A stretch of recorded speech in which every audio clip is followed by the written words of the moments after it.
The story I had was that you have to learn how to work. Work is not going to be fun. Work is not naturally unpleasant. It's naturally effortful. Children want to help. They want to do real things. If you set up the environment with real opportunities and kind of present them with that environment in the right way, and then give them a tremendous amount of freedom, they will naturally want to do things that we think we have to chastise them to do. It's sort of just an abdicating the value system to the market. Even schools that claim to have nothing to do with values, we just teach your kid math. There is a value system there. There's a script, as you put it, and it's bad, and it's taught to you very effectively. Yeah. Grades are more important than everything is sort of the value. So what does it look like to be in the driver's seat of your life if you're living a life that's not extraordinary? It's not about being a founder. It's about being high agency. You could be a barista and be high agency. It's work, knowledge, agency, and the last one is humanism. Those are the things that I want to impart to children.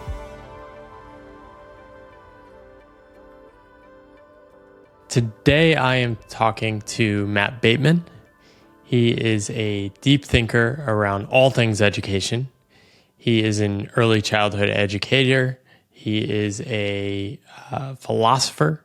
He has taught at universities. He's taught young people and thinks deeply about the role of education in our lives. He's also the founder of Guideposts Montessori, which is a collective of schools all around the world.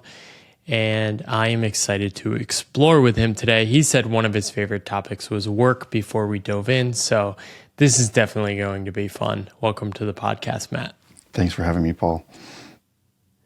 So the question I always start out with is, what are the stories and scripts that shaped your reality growing up and how you were thinking about the world? Yeah. You know what's interesting is, how few scripts I had growing up around work, I think kind of to a fault. And that largely stems from attending pretty typical public schools in the Southeast in the 80s and 90s. And just like the kind of ethos was like, you go through, as is often the case in traditional school, like you're supposed to be good at school. And, like many gifted kids, I don't want to kind of wade too far into gifted kids discourse, at least not in the intro, but it wasn't that hard for me to kind of do well in school. And so one of the, I don't know if you'd call this a script, but one of the kind of premises or patterns that I learned was things aren't that hard. Things should be easy, and I can do them without trying.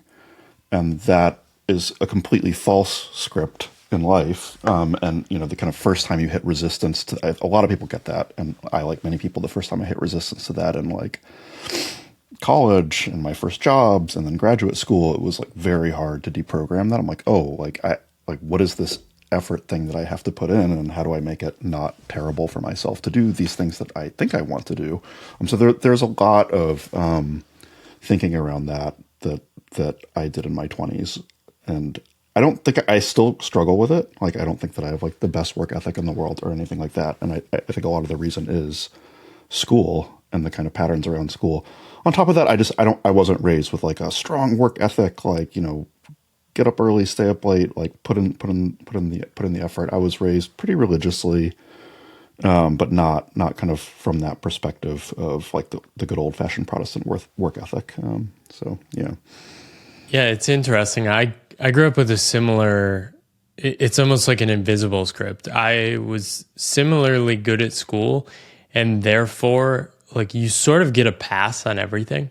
Yeah. So nobody was like challenging me or making me think deeper about stuff. And I sort of created this game for myself, like, how can I get the highest grade with the least amount of work? Yeah. So I had this very cynical stance toward education, and that went throughout college and even work. And it wasn't until I quit my job like 7 years ago that I actually stumbled upon work I liked, and that sort of dissolved a lot of the cynicism for me. Yeah. And it's just like, I look back and it's like, man, I wish like somebody would have just like challenged me or been like, yo, you're not really taking any of this serious. Yeah. Or even just having had like if I had one subject where somebody was like, Matt, you're smart, you're not living up to your potential, and kind of like grabbed me by the collar and was like even if it was something that I like history or something, and just like, you want to like, you could pass the test in the Civil War, no problem. Like, you really want to understand it? Like, read these 7 books and like write me something that's not a 5-paragraph essay and, or a 3-paragraph essay. I think in retrospect, I would have really benefited from that. And I did kind of have some experiences like that, and they were really beneficial. I would also say one other script that really was my salvation growing up, which was again like not a script, but it was latent, is I really grew up with the internet. And I mean, I first got on the internet in 1991, 1992, like a little bit before the World Wide Web was really a thing. Like, there weren't web browsers yet. Like, and all of it was self-taught, and I really loved it. And I found like BBS communities and then forum communities and Usenet communities. And I mean, I was a kid. I was like 10, 11, 12 years old. And I learned how to do a lot of things. Like, there was no, like, AOL didn't even exist. Like, to do these things, you had to kind of like be a little bit technical and figure things out. And I don't work in tech. I've never really worked in tech. I've had kind of more and less technical jobs, but that experience of like, this is something that I love that I have to learn to figure out, and that is not irrelevant to like getting money and providing value and capturing value. I don't think it wasn't until like my mid or late 20s that I was like, oh no, this counts. Like, this is really awesome. But a lot of my thinking and psychology are tied up with like, I just have a very positive view of the internet and kind of what it affords children and what it has afforded me in life. I sense there's a broader group of us. Like, I actually grew up with a similar story. And I think it's because everything was so new. Like, nobody saw it as a serious thing. It's like, oh, you could turn this computers. Like, there wasn't like a software engineering job that existed, and parents weren't like, keep doing this so you can become rich as a Google software engineer. Yeah. And I sort of, and that's actually the coolest thing about my childhood. My parents just let me use the computer as much as possible. And I did all these self-directed things. But similarly, I was so like, I just never put the pieces together. It's like, oh, you could do stuff on the internet and actually do things like share writing online. It was I need to go get a real job. If there's one thing that I wish I could have told my 10-year-old self, it's this internet thing. It's fucking serious. Like, it's meaningful, it's significant, it's important. It's like the biggest thing that's come along since, the early 20th century. It's like it's a new age. Like, it really is the dawn of a new age. And there's something to be said for getting into it and valuing it and messing around with it. Like, I don't think I really understood that until way later in life. And if I had just, like, to me, it was like, I wanted to play, Warcraft with my friends, and like, okay, like, that's a video game that I like, and now I need to set up an IPX network, and nobody knows how to do that in order to have a LAN party, and so I had to figure that out. It was like that kind of thing was what drove me, but of course, everybody in my life was just like, oh, Matt's playing video games, like, just don't spend too much time on it. Like, that was the kind of attitude, Yeah, it's so. And how do you think about that now? I mean, I know you have 2 young kids. The way I hear people talk about technology is so black and white. It's like good or bad, right? And like you're saying, a lot of these unexpected side effects of just playing around with the world are really hard to anticipate. And we have no idea what the world's going to look like 20 years from now. Yeah. Simon Saris had this tweet a few days ago where he said something like, kids these days aren't digital natives, they're media natives. Like, millennials are digital natives. Like, they actually understand because they grew up like in the way that I just described. Like, they had to like figure it out. Like what is a network architecture, and like what is this online thing, and how do you hand code a website and things like that. And now the surfaces of things are much slicker. Like, it has been in a not necessarily a bad way. It's just that there are trade-offs to it. Like, my 3-year-old is pretty good at using an iPhone. And it's the interface is so intuitive it's so intuitive. You can do it with your fingers. And she started figuring out before she was 1 year old. And Same and with I'm our kind of like, you could get pretty far on the internet and using the internet without understanding anything about it.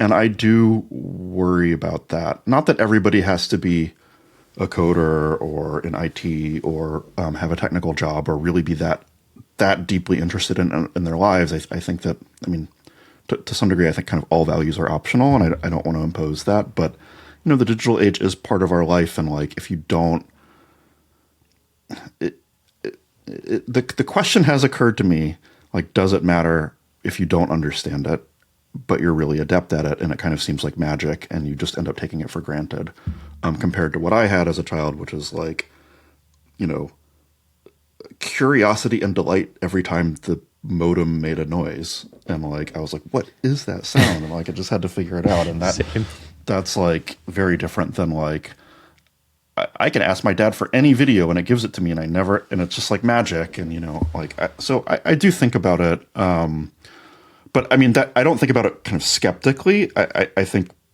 technology is a value, and I'm glad my children are growing up in a world with technology, and I want them to have access to it. It's more like, how do I help them not take it for granted, and how important is that? Yeah, it's hard to know because I mean, if I remember my aunt telling me about punch cards in college. It's like, you guys have it so easy. You don't know how. It's like, right, and that sort of got abstracted away, and you didn't have to worry about that anymore.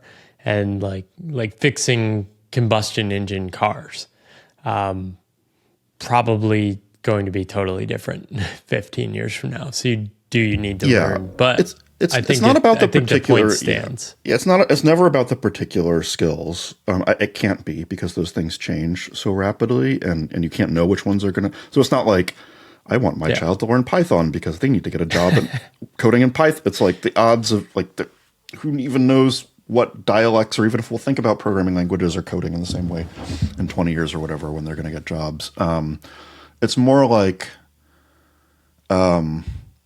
I actually do. I think the same way about combustion engines. I'm like, should my is there some kind of spark of curiosity where it's like, okay, the car goes somewhere, and cars are omnipresent, and whether or not they switch to electric versus combustion, right? But like, you know, do you want to understand something about how motive power is generated and transferred to wheels and directed and stored, and why all this infrastructure exists, or is it just like cars go? And my dad buys cars with money from the money tree, and like that's just like the world, and it's just part of the furniture of the universe. And that kind of attitude does, again, worry me. Like there's such a thing as industrial literacy. That's like why it includes digital literacy, but it also includes many more things, like knowing that when you hit the light switch or plug anything in, like that is powered by a magnet spinning somewhere, and the question is just what causes that magnet to spin. Is it steam? Is it water? Like, what is it? You know, and you know, I don't think most people know that, and it's like kind of odd to, or even ask that question. Like, so yeah, it's our world as it becomes smoother, we sort of lose the deeper connection to how things work and how the world operates. It's even, I mean, I think about this all the time. You just like take a step back, and like even just this room, the amount of technology and like the amount of just knowledge required to do all this is pretty, it's overwhelming. It's overwhelming, and you can't learn everything. And my question is like, can you learn a general perspective that you're kind of on the premise of asking where things, especially man-made things, human-made things, came from, including things like language and like, you know, including traditions. Like I've got this friend who was like, did you know that most last names came from the Middle Ages? And I'm like, no, like that question has never occurred to me. But just like, you can't learn everything like that, kind of where everything came from, but just being like on the premise of like, you can ask where did it come from of any kind of human artifact. And that I feel like I do have that now. I didn't always have that. And I would have benefited from having it earlier, and it seems pretty important to me. How did you get drawn into education at first? Yeah, I mean, I guess there's kind of two threads. So one is like, since I was like some of my first jobs, you know, were babysitting. And I've always loved little kids. I've always been like the boy babysitter in college. One of my jobs was working in a preschool. I was the boy assistant teacher at a preschool. It's a very gendered field. So like, this is how people kind of refer to me. And so it was kind of like, A, I had this interest, and B, it was kind of like thrown in my face from very early on that it's like, oh, you're kind of like a little bit of a weirdo for having this interest. But I didn't care. I've always really loved kids. I've always really wanted kids. And that's been true for as long as I can remember. Like, I can't remember a time when I didn't have this fascination and interest with growing up and growing children. And then the second thing is, I went into philosophy, academic philosophy. So I got a PhD in philosophy. And I did it because my kind of initial motive was like, I love this subject and I want to learn more about it with experts. Who knows what comes next? I'll probably try to be a professor. But at some point when you're a grad student, you're like, okay, like time to teach your class. And somehow it hadn't fully occurred to me that like being a philosophy professor means a lot of teaching. And I was terrible at it at first. And I had this real kind of, I don't know, crisis of faith, crisis of like, is this my goal? And I was like, if I'm going to be in this field, like I have to like get good at teaching and learn to like it, or else what am I doing here? There's basically no such thing as a philosophy professor that doesn't teach. And I worked really hard at it. And I think I got very good at it. I was like nominated for teaching awards and hired on the basis of my teaching. And I do a lot of teaching today. And that was one of the first things that I did where I felt like this did not come naturally to me. I did not necessarily naturally want to do it, but it made sense for me to do it. And I learned to do it really well, and I learned to love it. And then so those two things intersect. Like when I decided like academia is not for me, this path isn't working out for me. But one of the things that I've learned is that I really love teaching, and I've always really loved children. And I have this opportunity to go and observe in a Montessori school and work in a Montessori organization. I was like, oh, this is kind of like, I didn't plan it this way, but like, the Steve Jobs thing, the dots only connect looking backwards. I was like, these dots are really connecting. And I really fell in love with Montessori hard. And it lit up like every pattern in my brain, the kids pattern, the education pattern, which I've always thought was important. And also the philosophy, Montessori is a philosopher. Like you can study her and read her like a philosopher. She's a historical figure who has a body of work, and I'm trained as a historian of philosophy. And so I've done a lot of that. So, yeah. Yeah. And so what was the step from there to like, did that lead to what turned into Guidepost? Yeah. So the kind of instigating thing was like, I wanted to do something other than what I was doing in academia. Like it wasn't working for me. And the question was what? And I reached out to a lot of people in my network. I'm like, I don't know what's next. I've done some kind of technical things, some IT things, some design things. I could do that. I love kids. I could do that. Just like I could teach in a high school. Like what is it? And one of my friends was running a Montessori school network. And he showed me a very good Montessori classroom. I don't know I don't know if he knew how good it was, but he showed me. I mean, to this day, like I'm like, wow, that was like exceptionally good, that classroom. And I really fell in love with it. And then so I started working with him, and some dramatic What does that things. mean? What was that? A good Montessori classroom.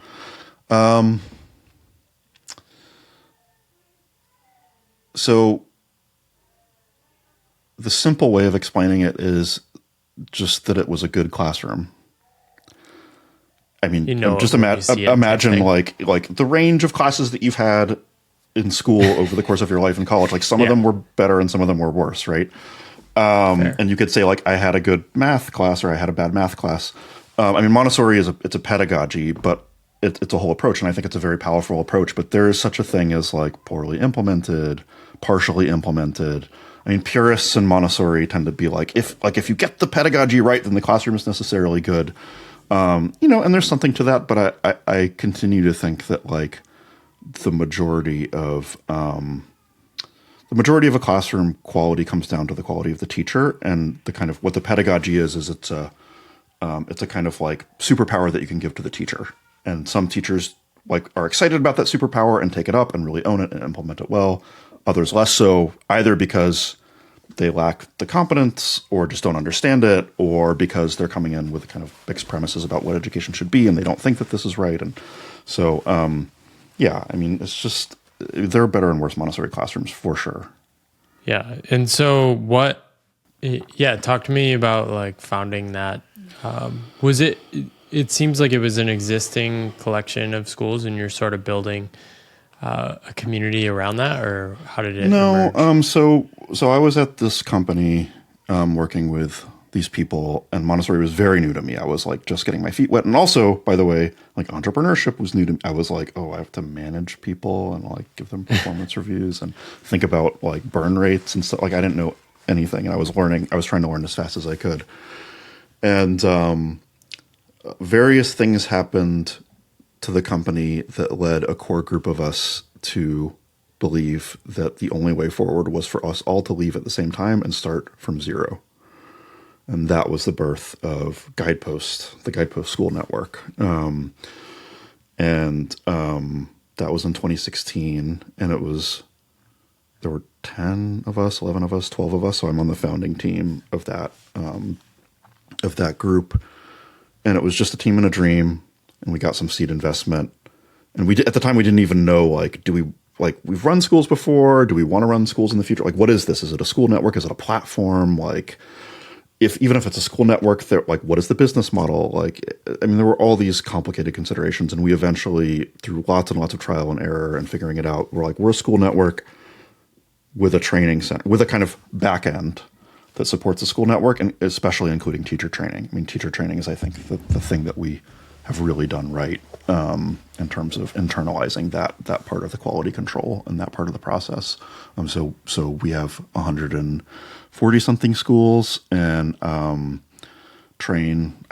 must train 1,000 teachers a year. How do you train good teachers? This is probably a much deeper question. Well, I mean, the point of having the training has to be. There's all sorts of things about what makes a good training, and a lot of my job was teacher training. I left Guidepost, by the way. I kind of took a leave, stepped away to. I'm working on a book now, so I'm kind of mixing the present and past tense because that happened very recently. But I'm still on the board and still working with them in various ways. But I mean, my job when I was there full time was a lot of it was teacher training. I mean, the core thing that you need is practice. Like you're delivering a certain curriculum and a certain pedagogy to a certain age range. Like it just, nothing beats deliberate practice. Like, and that is the kind of core of our training. That wasn't what I did in the training. I did the kind of theory element. And my job was to say, like, really the way that you're thinking about education needs to change. Like this is a very different approach. You're going to bring a lot of preconceptions and misconceptions and your own perspective into this. And like this is a really philosophically radical approach. It might sound familiar to you. The more familiar it sounds to you, the more nervous I would get in terms of like, oh, like probably this resonates with something that's not quite it. And so I basically taught philosophy, the kind of philosophy of education. But all this is like a long preamble to say there's a lot that goes into teacher training. The reason to have teacher training is so that you can hire whoever you want.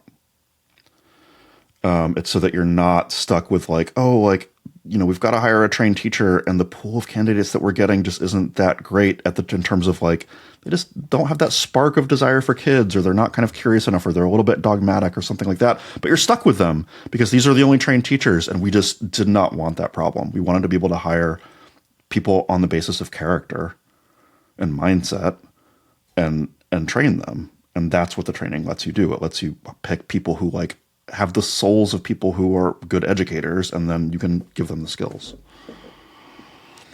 And what are the core, you have these 3 values on the website. I'd love to hear just a little bit more around those and how you arrived at those. I can pull them up. What are our core values? There's a bunch of different values that you could be thinking of, but I was thinking one was agency. I think one, a vision for human flourishing. Let's see. I had it up before. I think that exactly what the values are has kind of like changed and evolved over the years. I think that there are 4 things. It's work, knowledge, agency, and the last one is humanism. Yeah, those are the four I was thinking of. And those are the things that I want to impart to children. It's like those are the kind of core values, kind of like underpin. Not like it's like, today is a lecture on knowledge and the value of knowledge. It's more implicit than that. It's more latent. It's like a design principle. But those are the things that I think are really important in life. And how do you define work? Work is the effortful pursuit of a purpose that you have conceived and set. The core of work is that it's goal oriented. Like there's a real goal. There's something that there's a little dent that you're trying to make in the universe, even if it's just washing a dish. And then it's effortful. It takes some effort. It takes calories for you to do it. And there's a bunch of different things that you could distinguish work from. You could distinguish work from play. You could distinguish work from relaxation. But I also think it's very important in my conception of work that like you're the one setting the goal. I think that Montessori thought that it was also very important. But the core of it is like effort plus purpose. It's like, are you persisting towards some sort of end? Are you driven by a final cause? And not just like what you feel like doing or nothing at all, or, Yeah. And like I talk to a lot of people around work, and I notice over and over again that growing up, people did not have a positive relationship or an idea of work and sort of get stuck. They either end up doing things in which they're sort of like, I'm supposed to do this, and don't actually want to do it. And so how does it look like people that sort of go through the Montessori program, how do they have different relationships to work when they are young adults? So just the kind of background premise of mine is that work is not naturally unpleasant. It's naturally effortful, expending effort, maybe there's some sort of like strand of unpleasantness in there. It's like the effort of kind of like going and doing something, but it's not that work is naturally joyless or work is naturally something that you don't want to do. So and I think that of all people, of course, not just children, and of course people don't experience work like that. People kind of come to have pathologies of work as you described, but children don't have those pathologies yet. Very small children don't have those pathologies yet because they're almost all developmental and learned. And so what you find with young children is that they want to work. I think even babies want to work in the sense of they have a goal and they want to put forth effort into achieving that goal. You see this with babies literally learning how to grab. They're lying on their backs and they're learning how to grab like a toy on their mobile. That is, you can watch a child do that for like 20, 30 minutes and they really want to do it. And they're really trying and they're really struggling and they're really kind of like adjusting what they're doing a little bit. That is the child's work. And work in that context, there's a little bit more that you would want to say about it to be like, why is this work? For a 3-year-old or a 2-year-old even, children want to help. They want to do real things. You've got kids, right? One kid? Yeah, 11-month-old daughter. 11-month-old. Yeah, she's doing the standing, pulling herself up hundreds of times a day. She is. So you're about somewhere between 2 and 6 months away from like your child will want to fill the dishwasher. Your child will want to. My 13-month-old the other day, I was building a fire in an outdoor fireplace, and I was throwing wood into the fire, and my 3-year-old was helping me throw wood into the fire, and my 13-month-old, who is just now walking, not yet talking, saw us doing it, and once the fire was raging and it was completely dangerous, he like desperately wanted to grab a little wood chip and throw it into the fire because he had seen us do it. He wants to help. He wants to kind of do things, imitative things that are real things. And it's hard as a parent because it requires a tremendous amount of patience. Like children don't help when they're helping. I don't think you can think of it as like, wow, like my 16-month-old is really contributing to the household. They're obviously detracting from it in the sense of it would be easier to do it without them. But the kind of developmentally giving them that kind of space and patience It goes from wanting to help around the house to like wanting to prepare their own meals to wanting to help get dressed. And there's all these things that children naturally want to do that we think of as trivial, but that for the child, if you let them do it and let them approach it right, it's a tremendous source of confidence and self-esteem. And it's also a tremendous source of the premise effort can be worthwhile. You know, that there are things that I can want to do that are worth the effort. And thousands and thousands and thousands of examples of that are what you need to grow up into an adult that thinks like, there is stuff that I want to do. Like, I really want to do it. If I could do anything today, you know, it might include, you know, not just lying on the beach or doing nothing, but like there are projects that I want to do, and that's work, and that counts, and it's good. And hopefully you can get paid for some of it. So that's what it looks like for very young children. And then I think as you get older, it's different. It's not this, like, I don't think that a 6-year-old naturally wants to do dishes in the same way. So, but we could talk about that, but yeah. Yeah, it's really fascinating just to think about that and the stories I adopted growing up around work. The story I had was that work, you have to learn how to work. Work is not going to be fun. You sort of have to develop this stance towards the world to power through it, right? And it's like, I got a job at a gas station when I was a teenager, and the whole point was like, you need to learn how to work in bad jobs.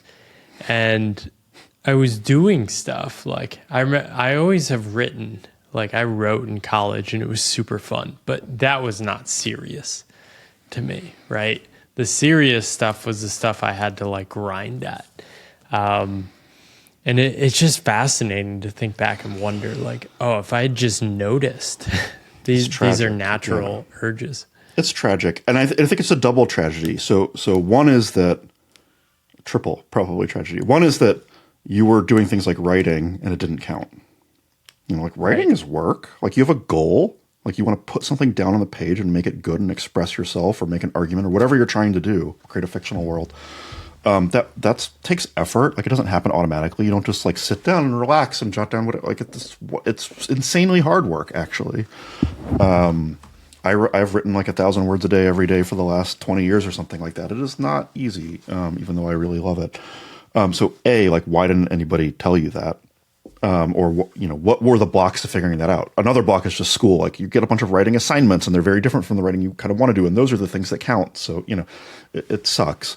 The second is, what's wrong with working at a gas station?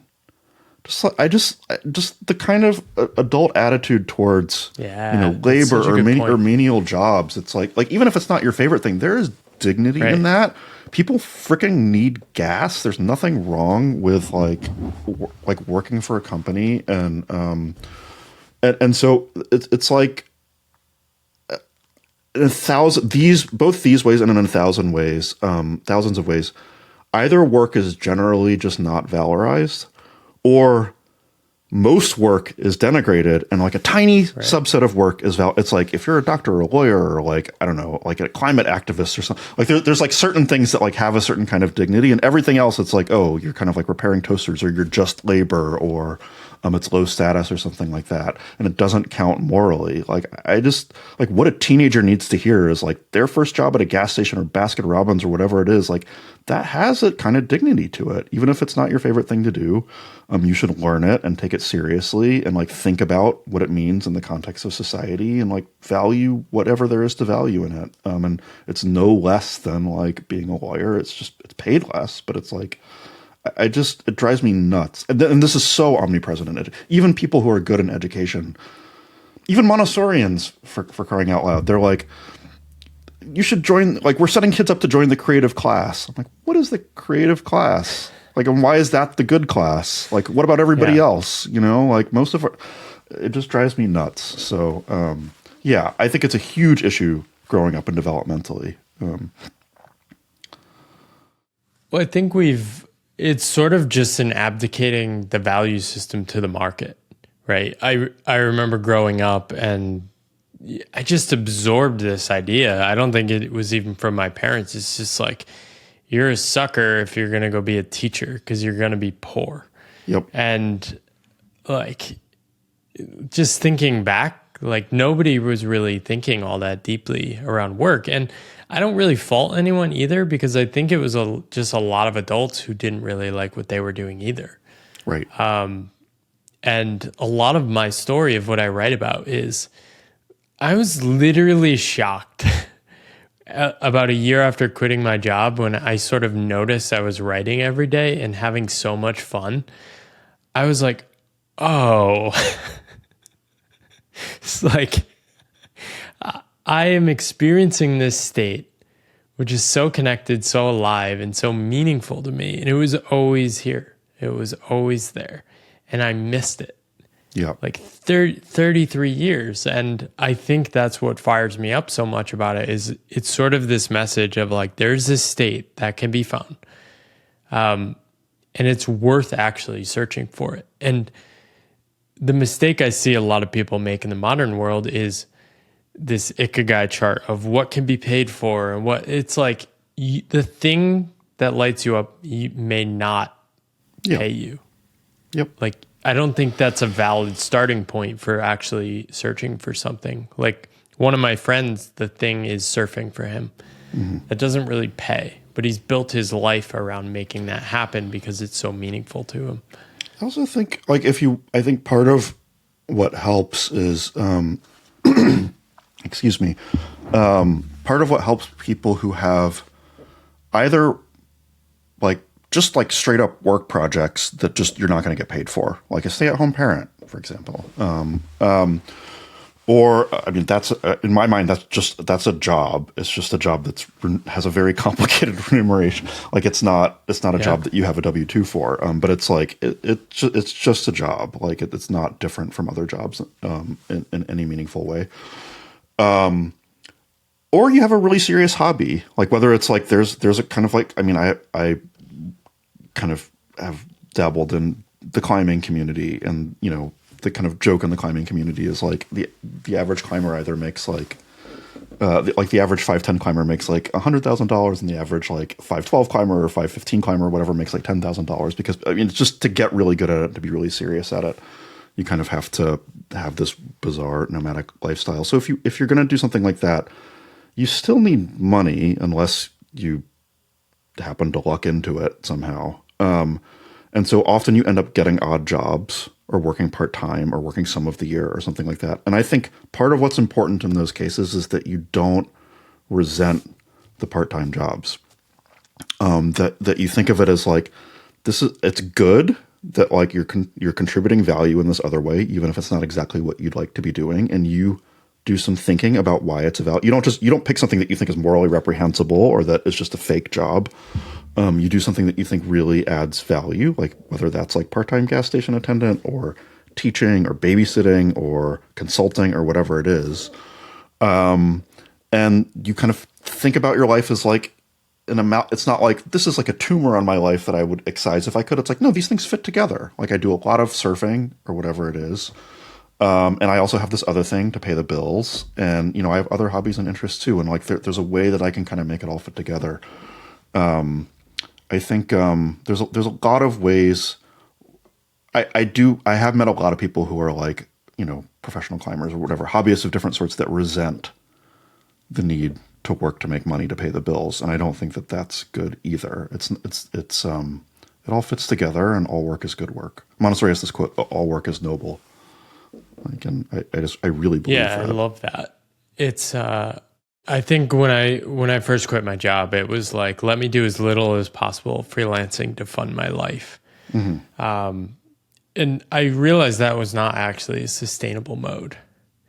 I needed to actually design the work I was going to get paid for to be things I would actively want to participate in. Now, some of them are more exciting than others. Like, if it was up to me, I would just write all the time.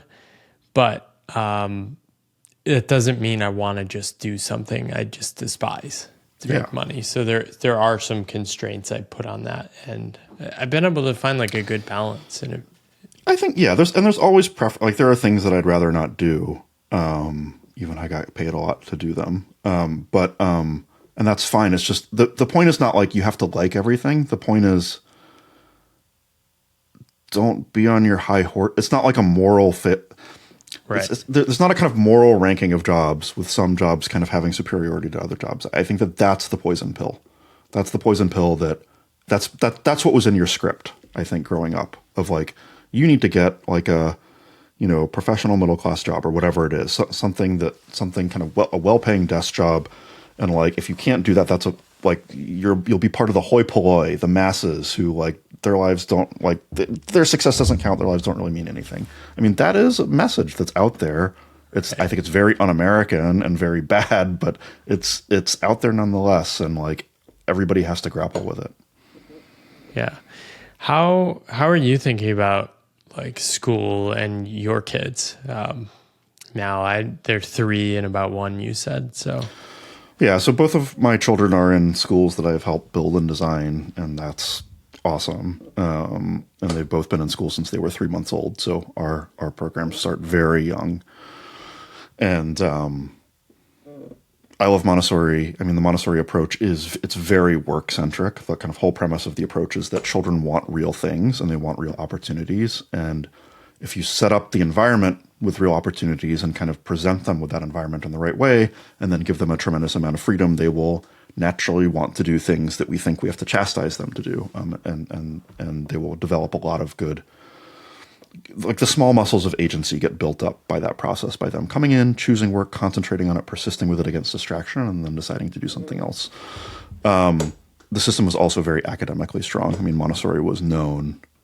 She was a kind of pioneer in literacy and math in particular. And I see that in my children. So I'm very excited for them to have it. We have schools that go up through middle school and high school. That's my plan, is to keep them in our system. But I have thought about like, what if the company falls apart? What if we move to a place, Gina gets a great job opportunity, or my wife is Gina, I get a great job opportunity somewhere that doesn't have these schools. Like, what would I do? And I've gone pretty far down the rabbit hole of like, what would a homeschooling process look like? What would a micro school look like? How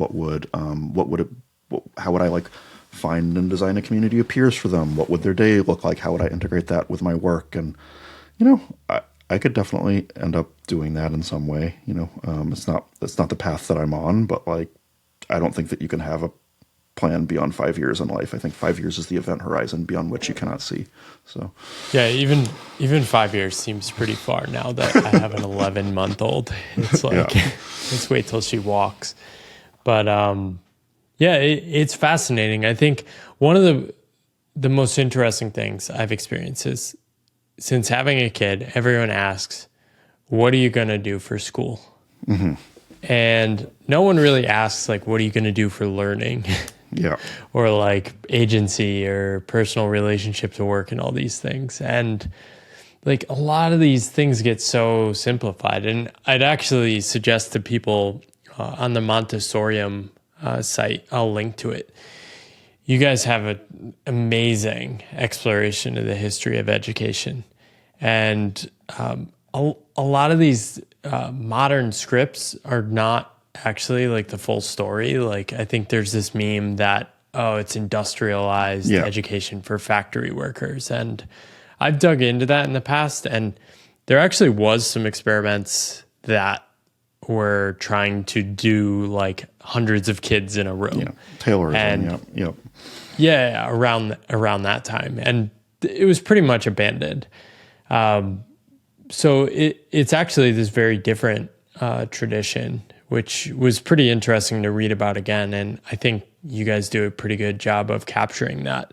But it might be interesting just to share a bit around some of that history. There's tons on the site, so you don't have to go into all of it. But yeah, I mean, the kind of like skipping way ahead to modern times, basically the way that I think about education and parenting and not schooling and like supporting development, supporting your children's development, is that it is not a fully solved problem. It is one of the great frontiers that I mean, people say things like, this is what like a good education used to look like. And there was never a golden age of education. And I think education is bad right now and that it used to be better in certain ways, but there was never really a golden age of education in which we had it all figured out. But the interesting thing about modern schooling and modern education is that for 2,600 years, education was most fundamentally about values. It was about raising children who were good, who were citizens, who were pious, if you were religious. I mean, the values change from location to location. But the thing that parents were most overridingly concerned with was, I mean, philosophers like wrung their hands. It's like, wow, like this seems like a really good guy, but his children suck. His children are really, so it's not like good people have good children. So that's scary. Like what if my children turn out rotten? That can be really, really mess up your life and mess up their lives. And so people were really interested in this question. And so that was most fundamentally what education was about. And the second thing that was about, and this is where school comes in, is school, the advent of schooling just coincides with the advent of literary culture. Like it's just about literacy, because it turns out that learning how to read and write is just not natural. I think you can do it in a kind of more natural way, but like everybody learns how to speak. But if you want to learn how to read and write, especially if you want to learn how to read and write before punctuation and spacing and capitalization have been invented, where it's just a scrawl on the Phoenician alphabet or ancient Greek script or whatever, it takes a lot of drilling or people thought at the time, it takes a lot of drilling and practice and deliberate work. And you want to assign a tutor to this, and you want a collection of students, and you want to charge for it. And so the schooling infrastructure really comes around literacy. And then these two things get unified. So it's like, oh, in teaching the child how to read and write, we're selecting texts that are morally elevating, that really convey what it means to be an Athenian citizen, or what it means to be a, pious child in Byzantium or whatever it is. And so the canon gets imparted through this intense, really intense literacy education. And if the more advanced you get, the more moral education you get. I mean, it's like, oh, now you're doing your own writing. Now you're doing rhetoric and speeches. Like you're imitating the speeches of Pericles. You're imitating, like you've memorized the Bible. Like you memorize the speeches of Jefferson and Washington. Like you kind of have this moral canon that you're referencing. So that was always the standard for school, basically until the 20th century. And now school is it is still about literacy, but it's also about other things. Other kinds of technical skills have in modern times come to compete with literacy as like valuable economic things. It's like you should learn some math and science. Like those are like, it's not just we live in a literary culture now, we live in an industrial culture. And the other thing is people are very skeptical, and this is the new thing. People are very skeptical that education can help you become good, or that it should help you become good. And that is the kind of like modern aberration that like requires thought and explanation. And I think it's wrong. I think that education is about values, and there's a question as to what that should look like. I don't think it should be propaganda. I don't think it should be indoctrination. I don't think that it should be classical education. Like I do think that classical education is basically propaganda. But classical education, how it occurred throughout most of history. Like you just, how can you not think about that as a parent? Like, what is this person? Does it matter to you what kind of, like, what kind of adult they grow up to be, and then is anything that you do as a parent going to affect that? Like, I think, yes, there's tons of things that you do as a parent that will affect that, and tons of things that happen in school that affect that. That's the kind of history in a nutshell. It's about the rise and decline and then possible modern rebirth of the role of values in education. Yeah, it's interesting to see, like you saw this shift at Harvard, for example, where they taught a very rigid, everyone took the same classes. It was this sort of standard education. And then there was this reform movement where it was like, well, everyone should be able to choose sort of their own electives, practical things. And I mean, that's basically still the model we have, just a lot more options now. Yeah. And like when I was in college, it was like, okay, here's like 4 gen ed classes. Now have fun and fill in the cracks however you wish. Yeah, and I actually think that that's not a bad. There's certain things about higher education, that model, that I like. I mean, it's funny, like what you're referencing is like in 1860 or 1858 or whatever it was, the idea of electives in college was radical. Like it was like, whoa, like, go back to your homestead, hippie. Like here we teach Greek to everyone, and now it's the kind of normal way to think about college and higher education. And I think that that's good. And I actually think that most of the problems with higher education are downstream of problems with K-12. It's not so much that the higher ed model is Well, I mean, I guess you could run the equation in both directions, but I mean, yeah, the model of kind of like there's general education and you also have choices and you also have a tremendous amount of latitude as to like when you study and how you structure your time and maybe you can get a job throughout college. Like that, I mean, that kind of basic structure is not bad. Yeah. And like, what was the effect of that shift? Because I think Montessori was sort of reacting to this and trying to integrate. And I think you sort of point out that Montessori gets grouped in with this modern education, but sort of is a completely different way of looking at education in terms of like the practical and work connection. So kind of in that 2,500 year period that I described, the method of teaching children how to read and write, how to speak, and also moral values, that whole package was very rote. I mean, years of drills of like here's the teacher gives you the model and you copy the model. That's I mean, it gets more complicated. It gets watered down, not watered down. It gets moderated, I guess, by some thinkers in the Enlightenment. So it's not quite as like corporal punishment driven. But the model is like, the teacher tells you to do something, which is copying a model, and you do that thing and you do it enough times and in enough ways until you've internalized it somehow. And students have always hated that. Always hated that. I mean, we have letters from students in Hellenistic Egypt complaining about, their school. And we have letters from parents to the teachers in Hellenistic Egypt being like, if my son complains again, beat him, like, I mean, that was the kind of, and that model, when education started to get in the modern world in the there's this kind of period in the 1850s to the 1900s where a lot of countries start institutionalizing school and professionalizing the teacher class. That's the basic model that gets institutionalized and professionalized, is a pretty rote, rigid model. One rod, one rule, one curriculum for every child. And that is, I mean, Montessori is very much reacting against that. She does not think that this is how people learn. She doesn't think that this is how school should be. And a lot of people agreed with Montessori on this particular point of like, there's got to be a better way. We've got to be able to make it more enjoyable, give children more freedom, allow them to exercise their agency somehow. The thing that makes Montessori a little bit different is that Montessori also thought that the stuff that you learn in school, like math and literacy and history, was in fact really important, and that there should be a way to have a kind of curriculum that everybody works through in a pretty rigorous way in a context where there's also a lot of agency and freedom and choice. And I mean, you see this debate play out today. Like there's unschooling people who think, I mean, unschooling can mean a lot of different things to a lot of different people, but there are kind of progressive modes where it's just like Montessori is way too much structure for them. They don't like that there's like a curriculum and you're supposed to use it in a certain way and go through it in a certain sequence. And even if it's individualized, the pace at which you do it and the times at which you do it, like that's too much structure on the progressive mode where it's just like, just leave the child be. And Montessori didn't think you should leave the child be. So there's an interesting debate there. Yeah. I'm curious have you looked into Asian education as much? 'Cause I know like literacy just takes a lot longer. Yeah. And it is an intense period of rote memorization. I mean, my wife grew up in Taiwan, and just like her schooling system is still very tied to sort of that approach, even through high school. So I have looked into this in China.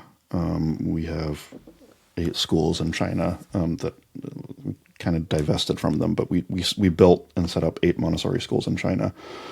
And then we have Mandarin immersion programs in the U.S.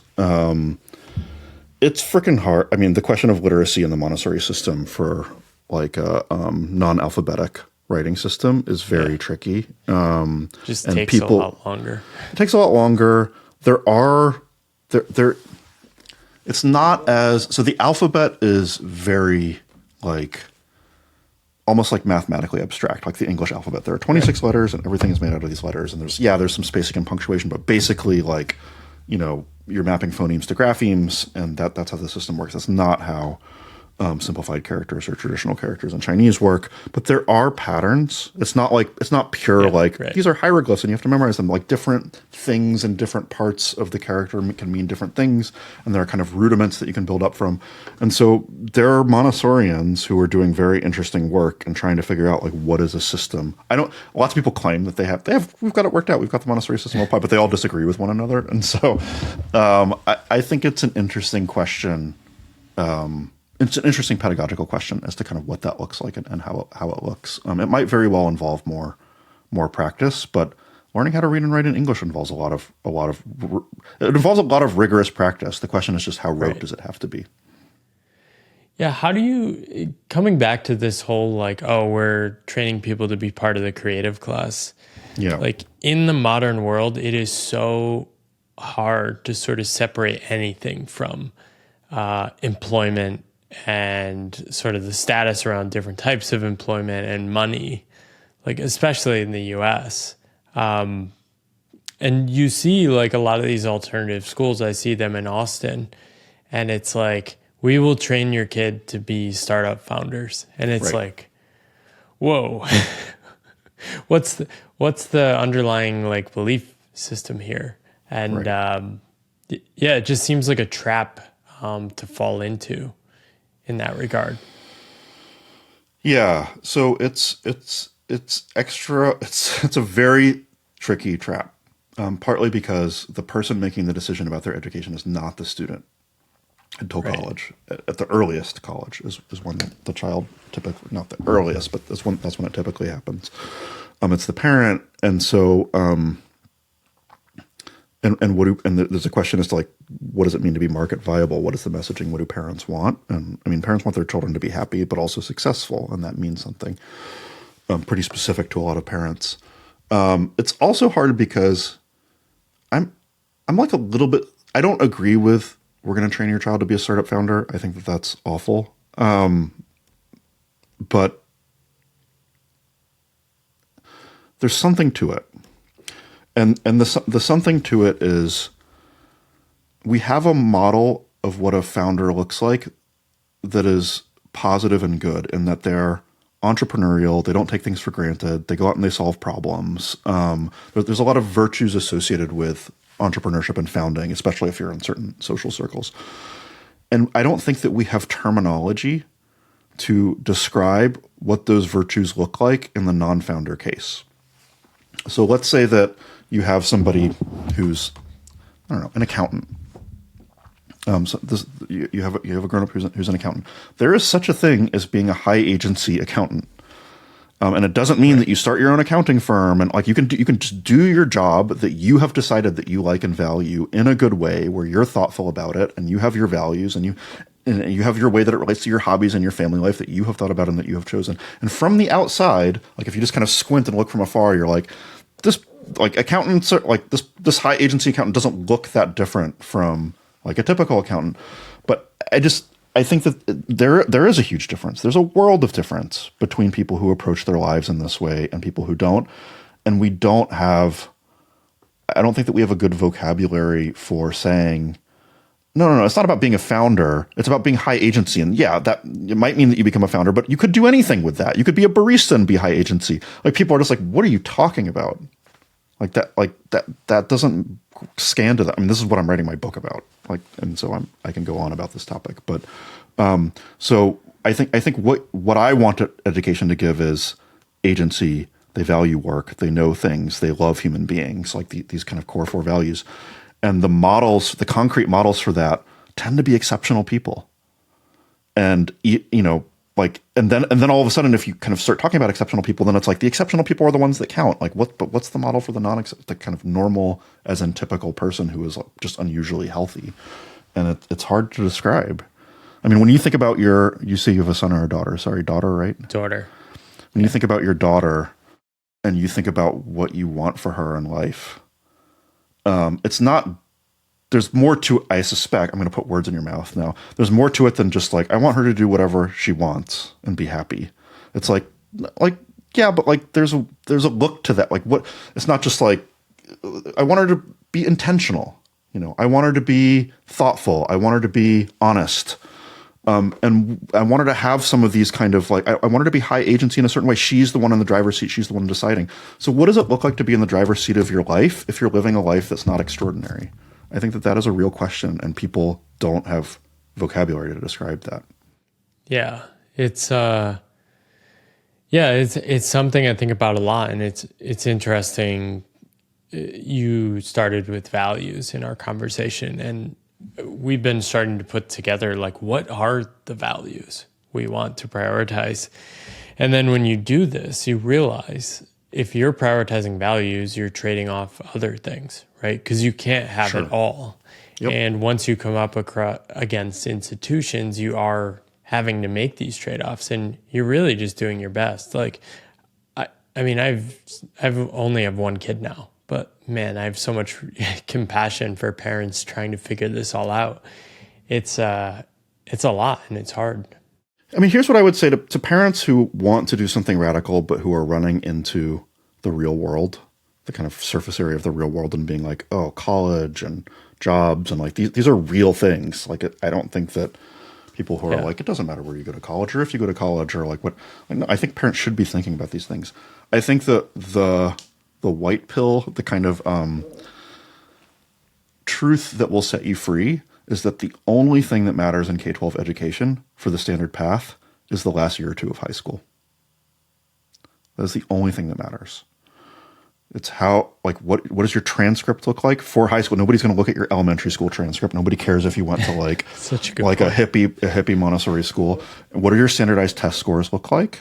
I mean, there's other things that matter too in terms of, you know, what kind of person are you? What kind of projects have you done? But doing a non-standard educational path is better for those things. So the question is just, can you get a kind of like good test scores, good grades, going down a very non-standard path? Yes, you can. And it's not that, it's hard, but it's way easier than probably most people think it is. It does not mean that you need to lock in to a certain path when your child is 6.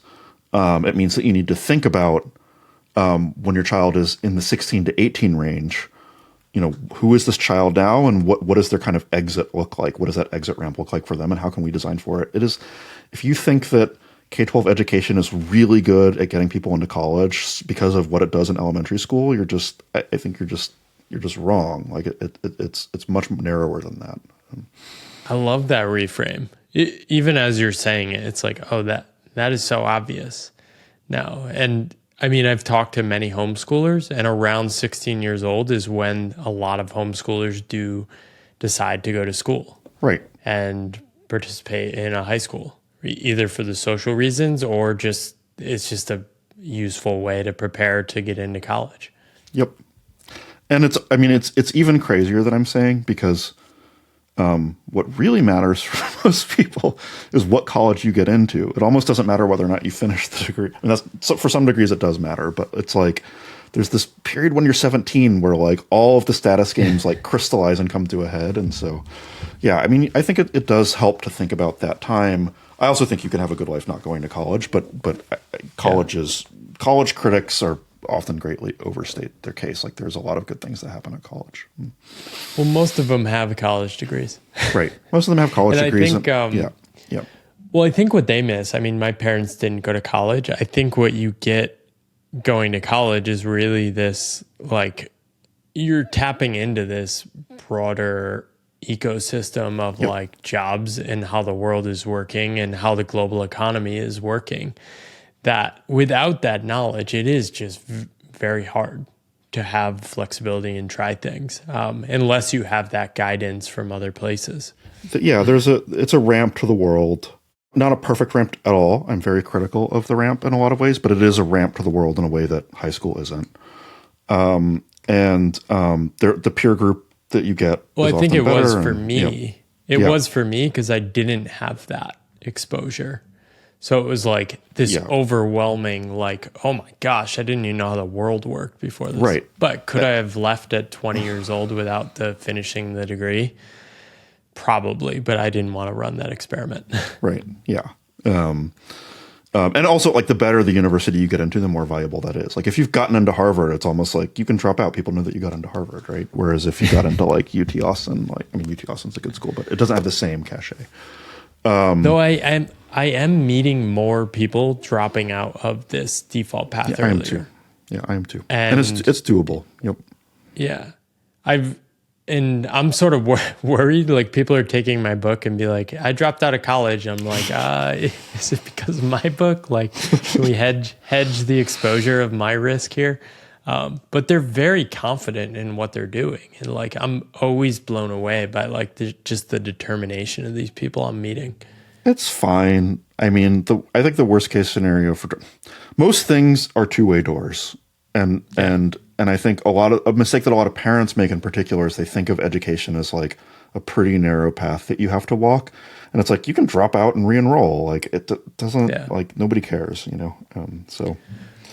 Well, I think that's the powerful thing I've been thinking a lot about, because I talk to a lot of young parents now, and the way they're framing it, the implicit assumption is that like you have to get into this path at 4 to 5 years old, or that's it. Right. And that just seems crazy to me, because you do talk to parents of older children and everything is a lot more flexible. You're going to adapt to your kids' needs. And there are a lot of choices in today's world. Yeah, there are a lot of choices. I think in the illusion of needing to lock in early is exacerbated by very specific school markets where that has some. I don't think it's true in these markets, but it seems more plausible. Like in New York City or Hong Kong, or like, I mean, there's kind of very well developed institutional, old money driven paths to the Ivy League. Like I mean, those are the places where it's truest. That like if you kind of play your cards right and set your child up, that it's pretty likely that they'll get into Yale or something. And if you get into Yale, like as a parent, you're like, I got my child into Yale, like I've done my job, right? The rest is up to them. Like it's an easy trap to fall into. I don't think that's strictly true of those places, but it's kind of more true than it is elsewhere, because there's just a limited number of schools, and there's especially a limited number of schools that have these kind of like reputations and feeder percentages into ultra elite colleges. But I don't think that you have to or should think of your children or life that way. Like what's going to get them into Stanford. I would strongly discourage parents from thinking about, I'm going to optimize for getting my child into Stanford. That is. Well, I find it funny too. It's like, I'm mostly focused on just helping her poop right now. Yep. It's like the problems and challenges of the week. It just changes so much. I'd love to hear more about the book. What, if you had to say like one question that's alive in what's driving the thread for the book, what is pulling you there? I want to write a book about values in education that's fully my view of the values that matter, and that's also fully my view of education.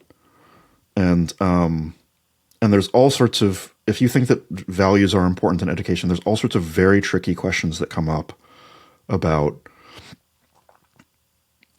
whether you're trampling over your child and imparting them with values. Isn't the high agency thing to do to let them kind of figure this stuff out and develop their own value system? And the answer to that question has to be at least sort of yes. And so I think that where a lot of educational movements that I think are doing good things that I like and respect, like the kind of neoclassical movement in education, is interesting and worth looking into. I think where they fall flat is they're values centric, but they're also traditional in a lot of ways. Like it is pretty ideologically explicit to the students, kind of what's going on. It's not like a kind of implicit system in which they're allowed to navigate things themselves. So this is a long-winded way of saying my book is about what does the good adult look like, and what does an education that will actually developmentally support a child on that path look like. So it's a book about ethics and the philosophy of education, and I think even just asking the question of like what does the good adult look like is going to be a lot of the value of the book. I've talked to hundreds, if not thousands, of parents and educators about this, and the question of what kind of adult are we trying to create is usually not top of mind. Yeah, I love that question. It's I was talking to somebody and he said, don't worry about the school or the things like this. Ask the question of what kind of humans are these places creating? consistently, right? And I thought that was it's just such an interesting frame to look at things and sort of go backwards from that. And you start making some different trade-offs in how you're thinking about things pretty quick from that starting point. Yeah, and the kind of scary thing is once you start thinking from that starting point is that even schools that claim to have nothing to do with values, we just teach your kid math, like, you know, Right. Or we offer vocational skills. Like, there is a value system there. Like, there's really no getting away from it in education. Like, whether, like, I mean, you're teaching children what to love is implicitly is the creative class or academic achievement or something like that. Like, there's something there, and like a lot of, even though I think modern school kind of explicitly disavows values, my whole critique of modern school and my whole schooling experience and the schooling experience that you described as there is a value system there. There's a script, as you put it, and it's bad, and it's taught to you very effectively. Yeah. How do grades are more important than everything is sort of the value. And there's a rat race and there's a system, and like your status, your place in that system matter. That's what's important in life. Even if nobody says that's what's morally good, what they're conveying is this is what matters. This is what's important. This is what you should value. And like, if we're going to uproot that script, what are we uprooting it? What are we changing it to? I think you have to be very conscious about that. And then what does it take? What does an education system that actually does that look like? I don't think it looks anything like traditional schooling. And so, I also don't think it looks like unschooling or classical education. I think it really is like, Montessori 2.0 or something like that. So I love that. Well, I am so glad you're working on this. A little ahead of me with the ages of the kids too. So hopefully you're leading the way and sort of shaping new ideas around this. You're continuing a long tradition of people that just continue to ask this question. And I love how you pointed out, we don't have the answers to this. We're just continuing to ask the same questions people like Aristotle were asking thousands of years ago. And literally, I can give you passages from Aristotle where he's asking these questions. I mean, it's amazing. And I also, I probably sound like I have all the answers. I don't think that I have all the answers. I have a kind of direction and a perspective that I'm confident in, but there's so many unknowns. So I actually pulled the Aristotle quote from one of your lectures I was watching before. It was like, at present, there are differences of opinions as to the proper task to be set, right? And then it goes on, and confusing questions arise out of the education that actually prevails. And it is not at all clear whether the pupils should practice pursuits that are practically useful or morally edifying or higher accomplishments. For all these views have won the support of some judges. It's like, wow, that is... Yeah. We're still asking. I mean, what is is it education vocational training? Professional, useful, practically useful, as Aristotle puts it. Is it moral training? Is it is there some sort of elevated exercise of, in the Athenian aristocracy, it was like philosophy and politics were like the highest aims. And so we should educate people on those who are capable of them. I don't think that modern schooling has an answer to the question of what education is for. And if you look at the websites, some school websites, like private schools, will be better about this. But if you look at the websites for like district schools or school districts, in the U.S., it'll be like our fundamental value in education is vocational success plus critical thinking plus growth mindset plus the joy of athletics. Like, it's like the kitchen sink. They have no perspective on what it is, and so they just kind of say everything. And there are always trade-offs, and even where there aren't trade-offs, there's an important question for parents and educators, which is, what is fundamental? It can't just be that everything is equal and we give everything a balanced time of day. It's like, what do you actually think is driving education? I love that you're exploring these questions. It's a beautiful question. Where do you want to send people to learn more about what you're up to, some of your writing and things like that? I'll definitely link up to the Montessori is such a good resource. Yeah. There's so much good stuff on there. So the Montessori website is like the kind of like crystallized collection of most of my writing to date, most of my kind of essays. The best place to just follow me is Twitter. If you're a Twitter person, I imagine that a lot of your listeners are Twitter people. I'm M. Bateman on Twitter, like M as in Matt, and then Batman with an E in the middle. Bateman. I mean, I post all of my new essays and new work and book updates and whatnot there. So in addition to various pictures of my children and whatnot. So fantastic. Well, thank you so much, Matt. It was a lovely conversation, and I will be following your work. Thank you so much. Thanks for having me. This was a delight.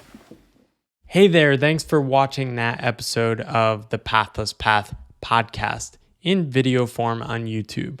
If you want to see more episodes, you can find links to further episodes up here, or you can subscribe over here. Thank you for your support, and I wish you luck on your own pathless path.